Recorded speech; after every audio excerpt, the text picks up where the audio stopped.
ईश्वरा सर्वांना चांगली बुद्धी दे, आरोग्य दे, सर्वांना सुखात आनंदात ऐश्वर्यात ठेव, सर्वांचं भलं कर, कल्याण कर, रक्षण कर, आणि तुझे गोड नाम मुखात अखंड राहू दे. सद्गुरुनाथ महाराज की जय.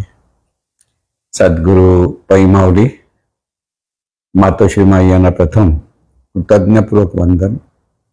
आणि आपण सर्व सद्भक्त सत्श्रोते हो, आपणा सर्वांना आदरपूर्वक नमस्कार. आज आपण सोमवार असल्यामुळे चला आपण सारे आनंदाने जीवन जगूया या अंगाने चिंतन करीत आलेलो आहोत. आता ह्या संदर्भात असा मध्येच एक प्रश्न असा आलेला आहे की त्याच्यावर त्यांना उत्तर हवंय, तर त्यासाठी आपण हा प्रश्न जसा विचारून त्याच्यावर चिंतन करण्याचा प्रयत्न करणार आहोत. परमतत्व आहे रूपाने आहे व संसार नाही रूपाने आहे. परमात्मा सर्वत्र परिपूर्ण आहे याचे मनाने चिंतन केल्यास व बुद्धीने निश्चय केल्यास वृत्तीशी आपला संबंध कायम राहतो. परंतु संसाराचा प्रतिक्षण वियोग होत आहे अशा प्रकारे संसाराला अभाव रूपाने पाहिल्यास, चिंतन केल्यास संसार आणि वृत्ती दोन्हीशी संबंध विच्छेद होईल आणि भावरूप शुद्ध परमात्मा तत्व आपोआप शिल्लक राहील. मग संसाराचा वियोग होत आहे असे चिंतन योग्य ठरेल का? ही विचारधारा बरोबर आहे का? कारण शरीर म्हणजे प्रकृती, मन, बुद्धी यांचाच आपल्याला संबंध विच्छेद करायचा आहे. शब्द जरासे कठीण आहेत मध्ये. विच्छेद करायचा म्हणजे काय असं होतं ना. आता विच्छेद म्हणजे नाहीसा करायचा किंवा वेगळा, म्हणजे त्याचा प्रकार संबंध ठेवायचा नाही असा त्याचा अर्थ असतो. तर इथे परमतत्व आहे रूपाने आहे आणि संसार नाही रूपाने आहे असं जे वाक्य आहे त्याचा अर्थ असा आहे की परमतत्व हे सतत आहे म्हणून ते सत्य आहे, सतत आहे. ते कधी नाही असं होत नाही. ते सतत आहे म्हणजे अगदी अनादी काळापासून सुद्धा ते आहेच, आत्ताही ते आहेच आणि आई पुढील काळात, म्हणजे काळ आपल्यासाठी काळ, पण त्या स्वरूपाच्या अपेक्षा तिथे काळ हा प्रकारच नाही. त्यामुळे परमतत्व म्हणजे स्वरूप हे सतत आहे म्हणून ते सत्य आहे हा एक भाग येतो. आणि संसार नाही रूपाने आहे असं जे म्हटलं जातं ती पाहण्याची, बघण्याची एक वृत्ती आहे. कारण संसार म्हटल्यानंतर किंवा विश्वरूप, संसार म्हणजे याचा दुसरा अर्थ हे सगळे विश्वरूप आहे. ज्या विश्वरूपामध्ये आपण जीवन जगतो आहोत ते विश्वरूप लक्षात घ्या. म्हणजे विश्वरूपातच राहून विश्वरूपातच जीवन जगत असताना विश्वरूप नाही रूपाने आहे अशी एक मनोधारणा परमात्मा तत्वाचा अनुभव घेण्यासाठी धरली जाते आणि ती कल्पनाच ठरते. कारण लक्षात घ्यायचं की विश्वरूप हे स्वरूपातूनच निर्माण झालेले आहे. आता स्वरूपातून जे रूप निर्माण झालंय त्या रूपामध्ये स्वरूप हे असतंच. जसं समुद्र हा सतत आहे आणि समुद्राच्या लाटा सतत येतात आणि जातात म्हणून नाही रूपाने आहे असं म्हटलं जातं. पण हे नाही रूपाने म्हणजे पाहण्याची वृत्ती आपली तशी आहे. समुद्राच्या लाटा ह्या येतच राहतात म्हणून त्या सतत आली, ती लाट विलय पावली की दुसरी लाट आलीच, तिसरी लाट आलीच की ती लाटा येतच राहतात. आणि त्यामुळे लाटा हा नित्य नूतन आहेत. म्हणजे तिथे परिवर्तन आहे पण तिथे स्वरूपच असल्यामुळे त्यांचं अस्तित्व तिथे आहेच. हात खरा त्याचा अर्थ आहे. पण बऱ्याच लोकांनी ते लक्षात राहत नाही की एका बाजूने म्हणायचं परमात्मा सर्वत्र परिपूर्ण आहे, मग सर्वत्र आहे. मग ज्या परमात्मा स्वरूपामध्ये हे जे विश्वरूप आहे, जे परमात्म्याचंच रूप आहे, मग ते ह्या परिपूर्णतेत कसं नसेल? हा प्रश्न येत नाही. परिपूर्ण म्हटलं सर्वत्र हे स्वरूप आहे, म्हणजे विश्वरूपामध्ये पण स्वरूप आहे. मग विश्वरूपामध्ये स्वरूप आहे म्हणून विश्वाचं रूप असो नसो तिथे स्वरूप आहेच. म्हणजे स्वरूप आहेच म्हणजे विश्वरूपच आहेच. जसं दागिने आहेत सोन्याचे, दागिने मोडले, दागिने मोडले म्हटल्यानंतर अंगठी मोडली, बांगड्या मोडल्या म्हणजे उरलं काय? सोनं. त्याला आपण तो बांगडी आहे म्हणत नाही किंवा अंगठी म्हणत नाही, मग त्याला सोन्याचा गोळा म्हणतो. आहे रूपच. ते दृश्य रूप जे आहे ते दृश्य रूप परिवर्तनशील आहे म्हणून ते नित्य नूतन आहे, हे परत लक्षात ठेवायचं. पण हे जे नित्य नूतन परिवर्तनशील आहे तेच रूप आहे आणि ते रूपच त्या रूपाच्या ठिकाणी स्वरूप आहेच, हे जर सतत लक्षात ठेवलं तर सर्वत्र स्वरूपच आहे, सर्वत्र चैतन्य स्वरूपच आहे हा भाव पुन्हा पुन्हा धरण्याने, त्या चैतन्य स्वरूपाचं सतत चिंतन केल्याने त्या स्वरूप भावात सहज राहता येतं. हा खरा त्याचा सरळ पॉझिटिव्ह बाजू आहे पाहण्याची.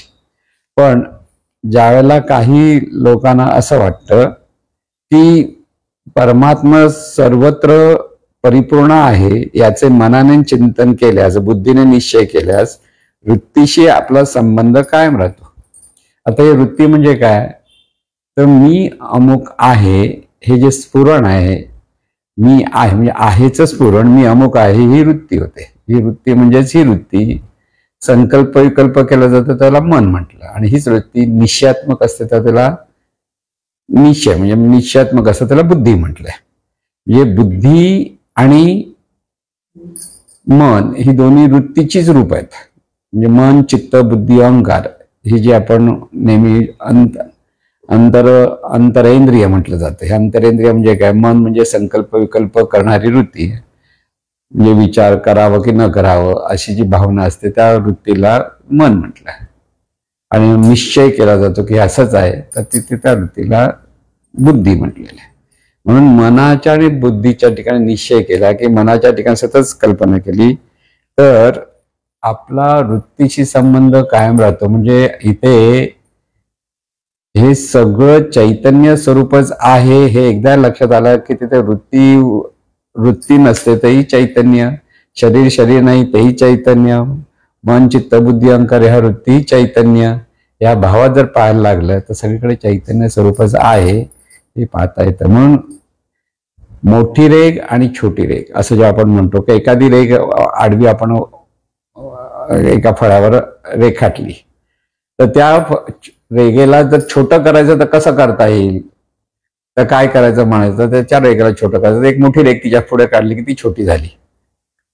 किंवा जी रेघ आहे तिला मोठी करायची तर काय करायचं, तिच्या खाली छोटी रेघ काढली तर ही रेघ मोठी झाली. असं म्हणजे तुलनात्मक भावनेने जसं असं केल्यामुळे ती रेघ ही रेघच असते, ती छोटी पण नसते आणि मोठीही नसते. तसं स्वरूप हे स्वरूपच आहे. ते छोटं आणि मोठं आणि आलं आणि गेलं असं नाही. स्वरूपातून जी रूप निर्माण झाली ती रूप म्हणजे स्वरूपच आहे, हे सतत लक्षात ठेवलं. म्हणजे विचार करताना आपण आहे नाही असं जे लक्षात घेऊन आपण हे करत असतो, त्यामुळे संसार आणि वृत्ती दोन्हीशी संबंध आपला उरणार नाही असा जो विचार केला जातो तिथे भावरूप शुद्ध परमात्म तत्व राहील. पण भावरूप शुद्ध परमात्मा तत्व हे सतत आहे हे जेव्हा आपण एकदा मान्य केलं तर विश्व परते सारावे मग माते पावे ऐसा तो मी नोहे आघरे सकट चिन्हे. म्हणजे विश्वाला बाजूला कर आणि मग मला पाहशील की माझा अनुभव घेल असा मी नाही, असं ज्ञानेश्वरीमध्ये जे सांगितलं गेलेलं आहे ते लक्षात ठेवायचं की विश्वाला बाजूला करून विश्वंभराला पाहता येणार नाही. विश्वास सकट तो विश्वंभर आहे हे सतत आपल्या लक्षात ठेवता आलं पाहिजे. म्हणून स्वरूप आणि रूप याचा अर्थ संबंध, रूपाशिवाय स्वरूप नाही आणि स्वरूपाशिवाय रूप नाही हे परत लक्षात ठेवा. स्वरूपातच रूप असतं आणि रूपातच स्वरूप असतं.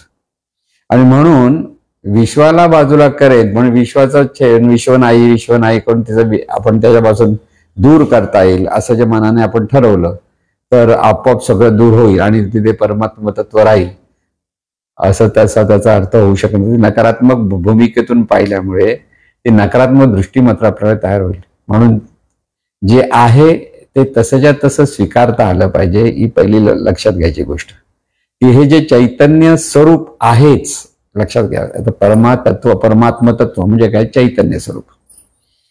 आणि ह्या चैतन्य स्वरूपातच संपूर्ण विश्व प्रगट झालेलं आहे. मग त्याच्यात अगदी ब्रह्मांड म्हणतो आपण, पंचमहातत्व म्हणतो, चर जगत म्हणतो, म्हणजे पशु पक्षी माणसं वनस्पती सर्व चर जगत आहे.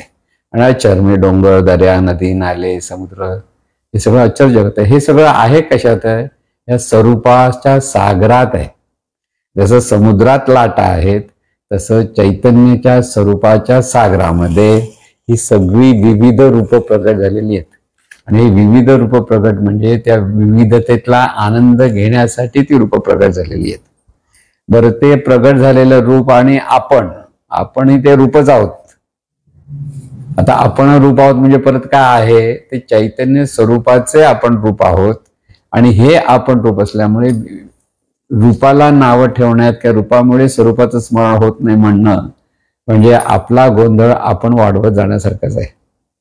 परत लक्षात ठेवा या सगळ्या गोष्टी, की इथे स्वरूप आहेच आणि तेच विविध रूपाने प्रगट आहे. हा बोध इथे लक्षात ठेवा.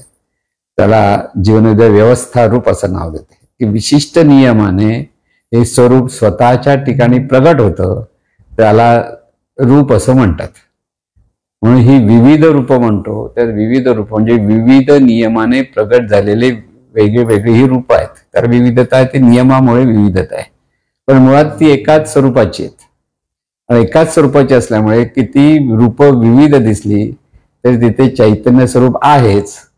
हा भाव जेव्हा लक्षात घेता येतो तर त्या भावामधून सहजपणे चैतन्य स्वरूपाचं स्मरण राहतं. म्हणजे आहे ते चैतन्य स्वरूपच आहे हा जो बोध दिला जातो तो त्यासाठी दिला, की जे जे दिसतं, जे जे जाणतं ते सगळं चैतन्य स्वरूपच आहे. मग तिथे वृत्ती किंवा रूप यांचा विरोध झाला पाहिजे, त्यांच्यापासून दूर गेलं तरच ते स्वरूपाचं स्मरण होतं असं नाही. सर्व खल्विदम ब्रह्म असा जो उद्घोष उपनिषदामध्ये केला गेलेला आहे, की सर्व जे जे आहे ते ब्रह्म आहे म्हणजे चैतन्य स्वरूपच आहे. हा बोध आपल्याला पुन्हा पुन्हा लक्षात घेईल, की जे जे आहे ते चैतन्य स्वरूप आहे आणि जी जी रूप दिसतात ती चैतन्य स्वरूपच विशिष्ट नियमाने प्रगट झालेलं ते स्वरूपच आहे. व्यवस्थित समजून घ्या की इथे चैतन्य स्वरूप आणि रूप वेगळं नाहीच. आपण रूपाकडून स्वरूपाकडे पाहिलं की आपल्याला ते वेगळं वेगळं वाटायला लागतं, पण स्वरूपाच्याच अंगाने जर रूपांकडे पाहायला गेलं तर सगळी एकाच स्वरूपाची रूप आहेत. म्हणून माझ्या विस्तारलेपणाचे निनावे हे जगच नव्हे आगवे, जैसे दूध मुराले स्वभावे तरी ते दही, की बीजचे झाले तरु अथवा भांगाराचे अलंकारू, तैसा मज एकाचा विस्तार ते हे जग. जग काय आहे?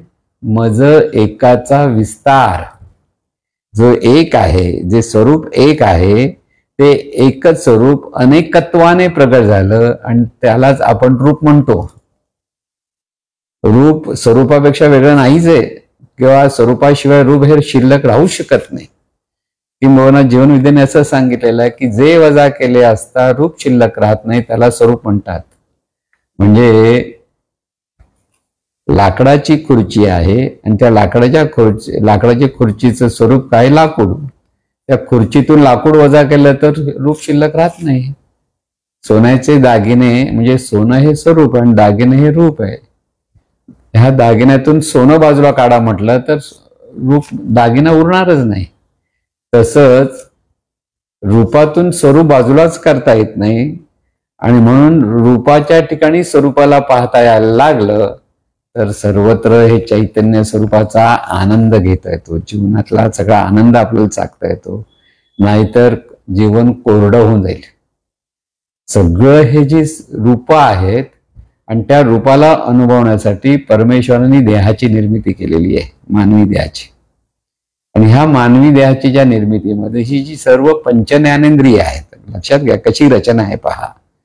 डोळे, कान, नाक, जिव्हा, त्वचा ही सगळी पंचज्ञानेंद्रिय ही रूपाला सन्मुख आहे, म्हणजे बहिर्मुख आहेत. विश्वरूपाला सन्मुख आहे. विश्वरूप अनुभवण्यासाठी ही पंचज्ञानेंद्रिय शरीराच्या ठिकाणी त्याच पद्धतीने प्रगट आहेत, कारण ह्या रूपाची जी विविधता आहे आणि त्या ठिकाणी जे स्वरूप आहे त्याचं जेव्हा स्मरण होईल तेव्हा त्या रूपातला त्या विविधतेतला आनंद आपल्याला चाकता येतो. म्हणून इथे रूप आणि स्वरूप वेगळं नाहीच, हे प्रथम लक्षात ठेवायचं. समस्तही श्री वासुदेव ऐसा प्रतिती रसाचा उतला भाव, तो भक्ता माझी राहो तोची ज्ञानी आणि आणि तोच भक्त, की समस्त श्री वासुदेव, ज्याच्याकडे हा सतत भाव आहे, जे जे आहे ते वासुदेव. वासुदेव म्हणजे चैतन्य स्वरूप, समस्त श्री वासुदेव ऐसा प्रतिती रसाचा उतला, की ज्याच्याकडे अनुभूती आली की सगळीकडे हे स्वरूपच आहे. रूप दिसतं ते रूप काय आहे, ते स्वरूपच आहे.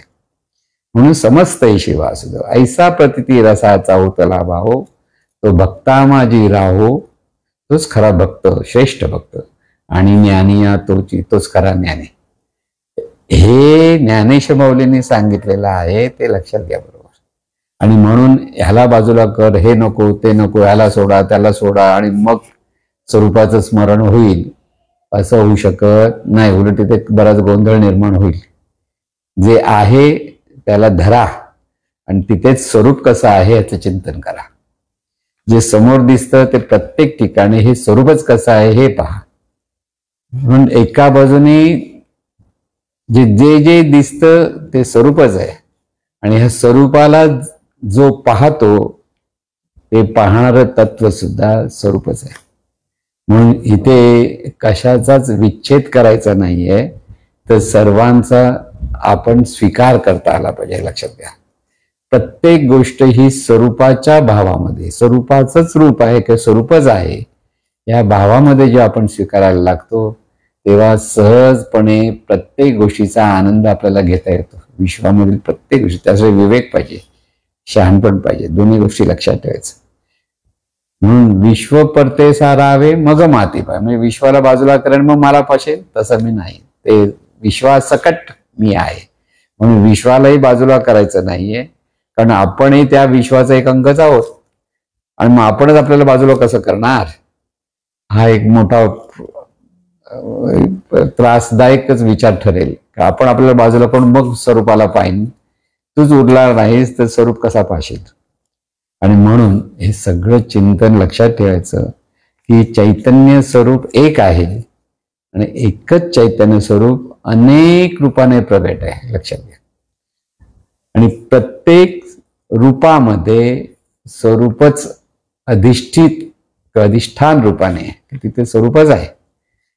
फक्त त्याचं रूपाच्या अपेक्षेत असलेल्या गोष्टी वेगळेपणाने आपल्याला दिसतात म्हणून ते वेगळं. कसं आहे की साखरेपासून आणि गहू यांचं मिलनातून लाडू बनवता येतात किंवा वड्या बनवता येतात किंवा आणखीन विविध आकार असलेले वेगळे काही वस्तू बनवता येतात. पण शेवटी ते रूप म्हणजे आकार म्हणजे रूप पाहिलं तरी पण त्याचं स्वरूप काय, गहू आणि साखर तिथे असतेच, ती कधी नसते असं कधीच होऊ शकत नाही. म्हणून प्रत्येक रूपामध्ये स्वरूपच आहे ह्याचा जर आपण स्वीकार केला आणि प्रत्येक रूपाला जे जे पाहणं चालू आहे ते पाहणाऱ्या तत्वाचा आपण स्वीकार केला तर तिथे सहजपणे शुद्ध परमात्मा तत्वाचा भाव सहज राहतो. तिथे दुसरं कसलाही अनिष्ट विचार नाही, अनिष्ट चिंतन नाही, तर तिथे सकारात्मकतेतून आपल्याला या चैतन्य स्वरूपाचं सहज स्मरण होतं. म्हणून चैतन्य स्वरूपाचं सहज स्मरणासाठी आतापर्यंत चिंतन केलं गेलंय की लोक वेगवेगळ्या पद्धतीने चिंतन करतात. तिथे एक सहज लक्षात ठेवायचं की आहे ते चैतन्य स्वरूपच आहे, हा बोध पुन्हा पुन्हा पुन्हा आपल्या मनामध्ये धरत राहिला पाहिजे. आहे ते चैतन्य स्वरूप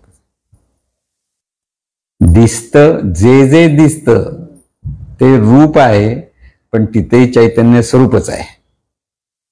निश्चय पाहिजे, हाच निश्चय की जे जे दिसतं ते चैतन्य स्वरूपच आहे आणि ती वस्तुस्थिती आहे.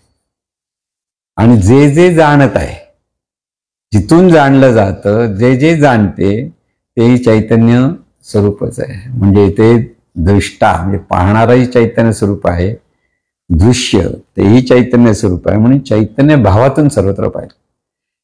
मी देह नाही असं परमार्थामध्ये सांगितलं जातं. म्हणजे नेमकं काय की देह मी ह्या भावातून किंवा देह भावातून माणसं जीवन जगत असतात. तो जो भाव बाजूला करायचा असेल तर देह वेगळा आणि मी वेगळा आहे हे सांगितलं जातं. असा एक भाग आणि तो इतकासा समजण्यासाठी योग्य आहे. पण देह सुद्धा चैतन्य स्वरूप आहे आणि ह्या देहातून मी म्हणणारी जाणी सुद्धा चैतन्य स्वरूप आहे ते काय आहे? केवळ चैतन्य स्वरूपच आहे. अशाही पद्धतीने आपल्याला हे स्मरण साधता येतं. म्हणून देहाकडे पाहिलं तर ते चैतन्य स्वरूप आहे. त्या विशिष्ट आकाराने प्रगट झालेल्या चैतन्य स्वरूपाला देह म्हणतो आपण आणि विशिष्ट गुणाने जाणणे रूपाने ते चैतन्य स्वरूप प्रगट होताला आपण जाणीव म्हणतो. मग जाणीव सुद्धा चैतन्य स्वरूप आहे, शरीर सुद्धा चैतन्य स्वरूप आहे. लक्षात घ्या. म्हणजे रूप आणि स्वरूप याचा अर्थ कसा आहे तो समजून घ्या. इथे दोन्हीही चैतन्य स्वरूपच आहेत आणि हे जे चैतन्य स्वरूप आहे त्या चैतन्य स्वरूपाचं अखंड स्मरण झालं तर सतत शुद्ध परमात्मा तत्वाचा प्रभाव आपल्या जीवनात प्रकट व्हायला लागतो. म्हणून सकंड स्मरणासाठी सर्वत्र चैतन्य स्वरूपच आहे किंवा आहे ते चैतन्य स्वरूपच आहे. जे दिसतं जे जे आकाराला आलंय ते सर्व चैतन्य स्वरूपच आहे. म्हणजे झाड पाहिलं तर पहिलं लक्षात काय घेता आलं म्हणजे आहे ते चैतन्य स्वरूप आहे आणि तेच झाड रूपाने प्रगट आहे.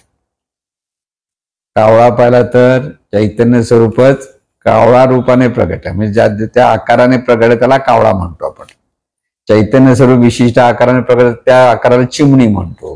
चैतन्य स्वरूप मनुष्य देहाच्या ठिकाणी पाहतात त्या आकाराला मानवी देह म्हणतो. पण खरं मुळात काय आहे? सगळं चैतन्य स्वरूपच आहे. आहे ते चैतन्य स्वरूपच आहे. आहे ते चैतन्य स्वरूपच आहे. हा बोध इतका दृढ झाला पाहिजे आणि त्या दृढ भावातून जीवन जेव्हा जगायला लागतो तर तेव्हा सहजानंदात आणि अगदी समत्वाने सर्वांशी आपलेपणाने आपल्याला हा जीवन जगण्याचा आनंद घेता येतो. म्हणून आपलेपणाने जीवन जगण्यात खरा आनंद आहे. हे आपलेपणा म्हणजे चैतन्य स्वरूपाचीच सर्व रूप आहेत म्हणून सर्व एकाच स्वरूपाची रूप असल्यामुळे तिथेच वसुधैव कुटुंब म्हटलं जातं की सगळे रूप मिळून एक कुटुंब आहे आणि हा कुटुंबाचा तो आनंद आपलेपणाचा आनंद आपल्याला घेता येतो. म्हणून सकारात्मकतेतून परमात्म्याचं स्मरण झालं पाहिजे. नकारात्मकतेतून स्मरण केल्यास नकारात्मकतेचे वाईट परिणाम मानवी जीवनावर प्रकट होतात. लक्षात ठेवा. म्हणून विचार जेव्हा नेहमी सकारात्मक असेल तर जीवनामध्ये सगळ्या चांगल्या चांगल्या विचाराने चांगल्या चांगल्या गोष्टी आत्मसात होत असतात. आणि ज्या नकारात्मक दृष्टीने आपण जीवनाकडे पाहायला लागलो तर जीवनामधल्या नकारात्मक गोष्टी आपल्याला वाटायला येतात आणि तिथे जीवन जगताना अडचणी निर्माण होतात, दुःख निर्माण होतं. म्हणून सकारात्मकतेतून स्मरण करणं हा अत्यंत बोधप्रद आहे. सकारात्मकता म्हणजे की जे जे आहे ते सर्व चैतन्यच आहे आणि जे जे आहे ते चैतन्य जरी विविध रूपाने प्रकट झालेली रूप असली तरी ते चैतन्यच आहे आणि हे चैतन्य हा निश्चय तिथे असला पाहिजे. मग तिथे वृत्तीचा आणि संसाराचा विच्छेद वगैरे झाला पाहिजे अशा काही गोष्टीचं करण्याचं कारण नाही. प्रत्येक गोष्ट ही आनंदाने स्वीकारायची आहे आणि आनंदातून जीवन जगायचं आहे. म्हणून शब्द मोठे मोठे किती मांडले तरी स्वरूप आणि रूप या अंगाने जेव्हा आपण जीवनाकडे पाहायला लागतो तर प्रत्येक रूप हे स्वरूपच असतं. फक्त त्या रूपाला ते लक्षात येत नाही. म्हणजे आता मानवी देहाच्या अपेक्षेत असलेल्या रूपाला आपण स्वरूपच आहोत, स्वरूपाचंच अंग आहोत की स्वरूपच आपल्या रूपाने प्रकट हे कळत नाही. म्हणून तिथे फक्त